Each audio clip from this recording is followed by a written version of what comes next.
Here with reaction is Senator John Hoeven, Republican from North Dakota. Senator, great of you to be here on this day. Just your initial reaction of what is happening at the Supreme Court this week and what it means to the country and our direction as a whole. Well, I think the Supreme Court is going to find that the individual mandate under the Obama health care law is not constitutional. You can't force people to do things like buy a product that it doesn't fit with our concept of limited government.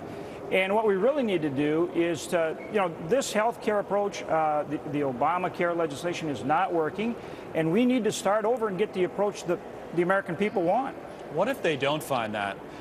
Senator, I was talking to Tevi Troy, who was an analyst who was on with us just a few minutes ago, and the question to him was, could those that are against this find a victory in some other portion if they don't rule on the individual mandate in the way you want them to? In other words, overturn it. What if they don't come back and find is that a huge political loss for the Republicans no matter what? No, it isn't. Really, the American people are speaking out. This legislation, this law is very unpopular. That's continuing to grow in terms of the sentiment among the American people. They want health care that empowers them to choose their own health care insurance and their own health care provider. And I think that's going to continue, that push for the right kind of health care approach. How do you think it will shape the presidential race, regardless of how the Supreme Court decides? That's really an interesting question.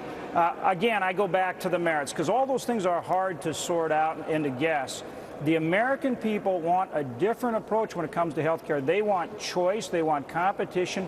They want to decide who their doctor is, who their health care provider is, and how they get their health insurance. Senator, it's great of you to be here. I hope to see you soon next time we talk about oil and pipelines and all of that also matters to this country. Senator John Hoeven, be well. Thanks. All right. Thanks so much. As we continue our